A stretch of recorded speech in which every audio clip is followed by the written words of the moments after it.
वालेकुम dear students, class 10 chemistry chapter number 2 हम पढ़ रहे थे। आज हमारा उसका 7th लेक्चर है, सेकंड चैप्टर का केमिकल प्रॉपर्टीज ऑफ बेसिस। हमने एसिड्स की जो केमिकल प्रॉपर्टीज थी उनको डिस्कस कर लिया था, उनके यूजेस को डिस्कस किया। तो हमने जब एसिड की केमिकल प्रॉपर्टीज पढ़ी तो हमने देखा कि एसिड किस तरह से कार्बोनेट्स के साथ, सल्फेट्स के साथ और बेसिस के साथ और बाकी सल्फाइड्स वगैरह के साथ रिएक्शन अपना कर रहे हैं। आज इस तरह से हम बेसिस के रिएक्शंस पढ़ते हैं। इसकी भी बेसिस की भी फिजिकल प्रॉपर्टीज हमने at the very first page of this chapter discuss की थी कि बेसिस का जो है वो बिटर टेस्ट है, दे कंडक्ट इलेक्ट्रिसिटी और स्लिपरी नेचर है एंड ऑल दैट। तो आज हम इसकी केमिकल प्रॉपर्टीज पढ़ने जा रहे हैं, केमिकल रिएक्शंस पढ़ने जा रहे हैं। सबसे पहला रिएक्शन है रिएक्शन विद एसिड। अब जब हमने एसिड की केमिकल रिएक्शन पढ़े थे तो तब हमने रिएक्शन विद बेसिस पढ़ा था।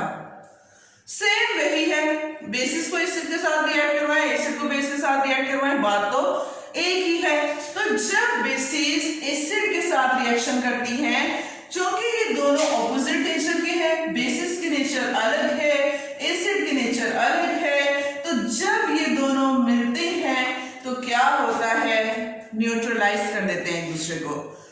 इसको हम न्यूट्रलाइजेशन रिएक्शन कहते हैं। तो साल्ट और वाटर बनाते हैं। जैसे यहाँ पर एक बेस ले लेते हैं, फॉर एग्जांपल पोटाशियम हाइड्रोक्साइड या पोटाशियम हाइड्रोक्साइड ले लेते हैं, साथ हम एसिड ले लेते हैं H2SO4, ये एसिड है। अब आपको पता है पोटाशियम मेटल है, ये मेटल तेजी से इस सल्फेट के साथ रिएक्शन करेगा और साल्ट बना देगा। कितने पोटाशियम है? 2। सल्फेट कितना है? 1। इस तरह से हमारे पास आ गया K2SO4, पोटाशियम सल्फेट, और साथ हमारे पास क्या बचा है? Water, H2O, 2H2O। क्योंकि यहाँ पर अगर हम देखें तो हमारे पास हाइड्रोजन भी 4 हैं, 2 हाइड्रोजन ये और 2 हाइड्रोजन ये वाले, इसके साथ 2 लगा हुआ है ना, और साथ ऑक्सीजन भी हमारे पास 2 है, इस पास 2H2O। इसी तरह से जब बेसिस है वो एसिड के साथ रिएक्शन करे तो हमारे पास साल्ट और वाटर बनता है, साल्ट प्लस वाटर ये बनता है। आप और भी कोई एसिड ले सकते हैं, you can also take sodium hydroxide base plus HCl आप एसिड ले लें तो सोडियम इस क्लोराइड के साथ रिएक्शन करेगा, साल्ट बना देगा, सोडियम क्लोराइड, और साथ पीछे हमारे पास क्या बच जाएगा? वाटर। आप और एसिड ले, आप नाइट्रिक एसिड ले लें, नाइट्रिक एसिड को सोडियम के साथ हम हाइड्रोक्साइड के साथ रिएक्शन करवा देते हैं, HNO3 का, नाइट्रिक एसिड का, ये सोडियम नाइट्रेट के साथ। आपने आसानी के लिए अगर देखना है कि रिएक्शन का कौन सा पार्ट किसके साथ जाएगा तो हमेशा याद रखना, जो बेस का पहला हिस्सा है वो एसिड के दूसरे हिस्से के साथ अटैच होगा और बेस का दूसरा हिस्सा एसिड के पहले के साथ अटैच होगा। तो आपके लिए रिएक्शन करना आसान होगा। Sodium nitrate NaNO3 that is a salt, और साथ हमारे पास आ गया यहाँ पर वाटर। नेक्स्ट रिएक्शन है reaction of basis with ammonium salts. जैसे हमने उस दिन देखे थे कार्बोनेट साल्ट, तो मैंने आपको कहा था ये कार्बोनेट है, साथ आप कैल्शियम लगा दो, कैल्शियम कार्बोनेट बन गया, साथ आप सोडियम लगा दो, सोडियम कार्बोनेट बन गया। इस तरह से आज हम पढ़ने जा रहे हैं अमोनियम साल्ट। अमोनियम साल्ट कौन से हैं? जिनमें हमारे पास अमोनिया प्रेजेंट होगा, और साथ कोई भी साल्ट, जैसे यहाँ पर अमोनियम साल्ट है, अमोनियम क्लोराइड साल्ट है। अब इसका जब हम रिएक्शन करवाते हैं बेस के साथ, कोई भी बेस ले लें, सोडियम हाइड्रोक्साइड हम ले लेते हैं, अब क्या होगा? सोडियम क्लोराइड के साथ रिएक्शन करेगा, सेकंड पार्ट फर्स्ट के साथ जा रहा है ना, तो बन जाएगा हमारे पास साल्ट। पीछे यहाँ पे हमारे पास अमोनियम है, अमोनियम से निकलेगी अमोनिया गैस NH3, बहुत खतरनाक गैस है अमोनिया गैस। और साथ देखिए यहाँ पर हमारे पास 4 हाइड्रोजन थे, 1 हाइड्रोजन बच गया ना, NH3 तो चला गया, 1 बच गया, 1 इधर आ गया, 1 हाइड्रोजन ये है, 2 हो गए H2, और साथ 1 ऑक्सीजन वाटर। तो ये हमारे पास क्या हुआ है कि जब बेसिस अमोनियम साल्ट्स के साथ रिएक्शन करते हैं तो हमारे पास क्या बनता है? साल्ट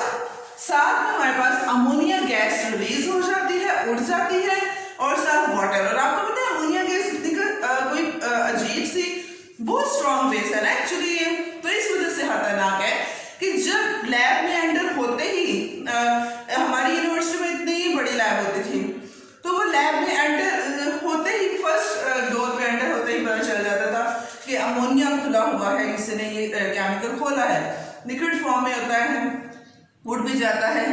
तो फिर उसकी इरिटेशन, आई इरिटेशन बहुत ज़्यादा होती है, स्मेल बहुत ज़्यादा होती है कि आप शक्कर के बगैर उसको सक कर ही नहीं सकते। पिपेट के साथ अगर आप कहें कि हम मुंह से इसको सक कर लेंगे तो वो पॉसिबल नहीं होता, वो रिस्की काम होता है because it's a very strong base. Next हम देखते हैं कोई और अमोनियम साल्ट ले लेते हैं, जैसे अमोनियम नाइट्रेट ले लें आप, अमोनियम सल्फेट ले लें। जैसे अमोनियम सल्फेट है, इसका हम अगर कैल्शियम हाइड्रोक्साइड के साथ रिएक्शन करवाएं, कैल्शियम हाइड्रोक्साइड का बेस है ना, क्या बनेगा, कैल्शियम किसके साथ चला जाएगा, सल्फेट के साथ, क्या आ गया, कैल्शियम सल्फेट। प्लस हमारे पास पीछे कितने अमोनियम है, 2 है ना, तो इसका मतलब कितनी अमोनिया गैस के मॉलिक्यूल निकलेंगे, 2 ऊपर को निकल गए, साथ हमारे पास 2 ही वाटर के मॉलिक्यूल्स आ जाएंगे। ये है रिएक्शन विद अमोनियम साल्ट। तो जब अमोनियम साल्ट के साथ रिएक्शन होता है तो हमारे पास क्या बनता है, अमोनियम क्लोराइड। जब बेस के साथ रिएक्शन करता है तो हमारे पास क्या बना, sodium chloride salt, ammonia gas release होगी, उड़ जाएगी, लिबरेट हो जाएगी और साथ एक वाटर का मॉलिक्यूल। नेक्स्ट रिएक्शन हम देखते हैं बेसिस का, प्रेसिपिटेशन ऑफ हाइड्रोक्साइड्स।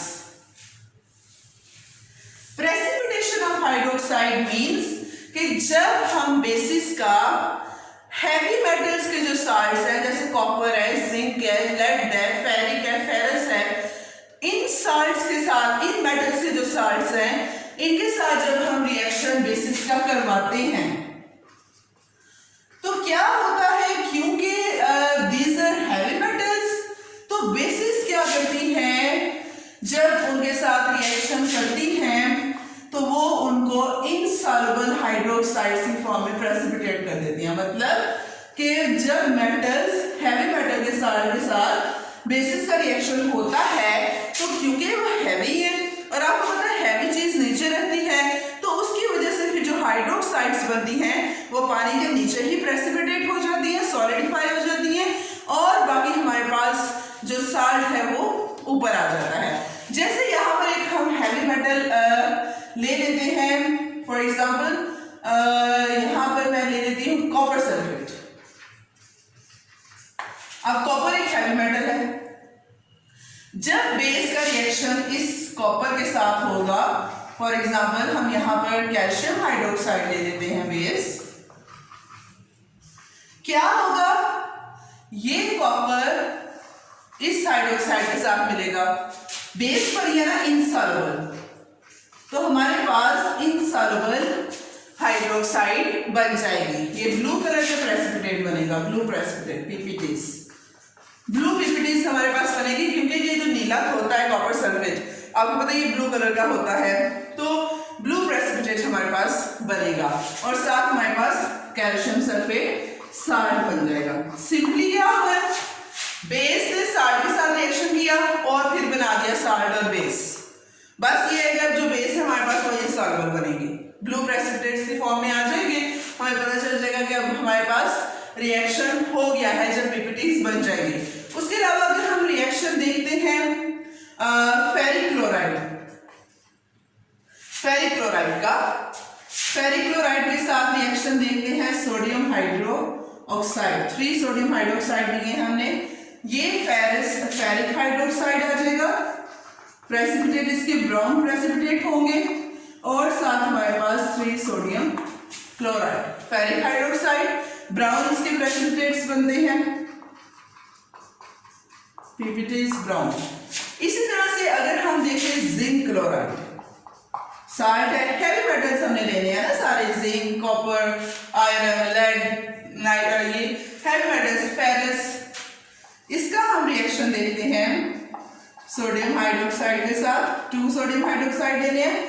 अच्छा, ये जो चीज है ना 2, 3 हम कितने ले रहे हैं वो एक्चुअली डिपेंड करती है कि हमारे पास जो मेटल है उसकी वैलेंसी कितनी है। जैसे जिंक है तो जिंक की ऑक्सीडेशन स्टेट +2 होती है, तो जाहिर है ये -2 के साथ ही मिलेगा, 2 हाइड्रोक्साइड इसके साथ मिलेंगे ना, तो इसको न्यूट्रलाइज करेंगे।